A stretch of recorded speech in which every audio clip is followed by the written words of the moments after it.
I just have a question about the 9/11 first responders bill that got voted down recently.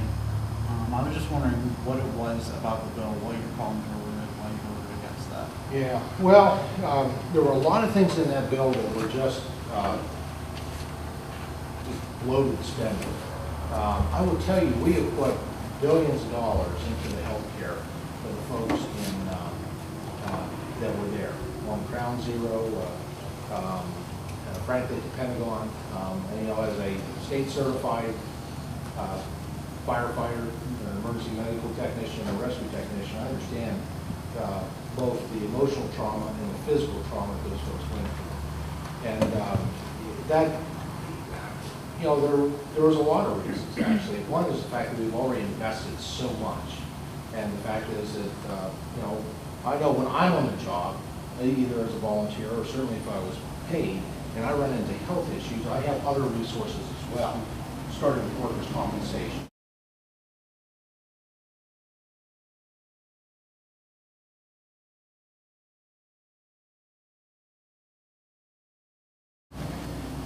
And just the benefits that my company provides. And so, that was billions of dollars of additional spending, and it was, to me, it was rushed through.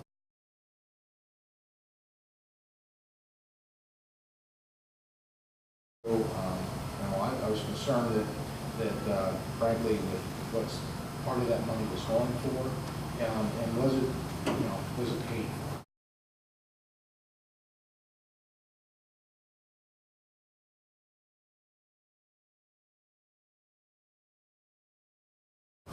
It's important to do. It's important to take the steps to find it paid for. So I will always have the, and you can talk with the emergency services folks in the congressional area. When I get in town, that's normally where I stop first, because I still have my turnout gear at home. I got my emergency EMS equipment in the car, and I got my pager at home. I did try to give back some of that, and the company wouldn't take it back, because I told them I wasn't home enough to be able to. Somebody else should be using that equipment all the more that I'm at home. But that's the reason. It could have been crafted much better.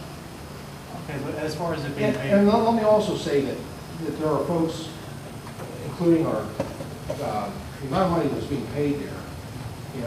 Our Marines. We don't spend that kind of money on our Marines, our soldiers, our sailors, the folks that are in harm's way every day. Some of them are wounded, some of them are killed, they're survivors. We don't spend that on the folks who are you can't go into a structure fire today and not walk into toxic fumes.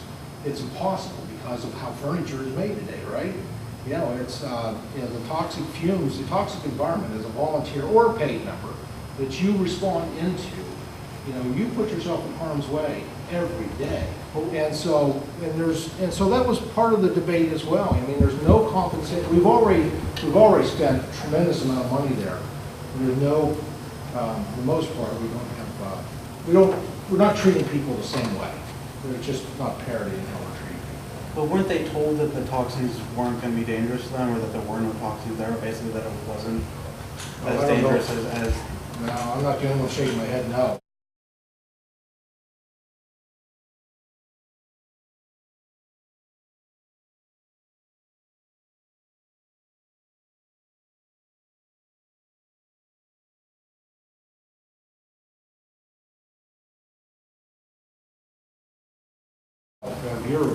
If you're trained, it's a toxic environment.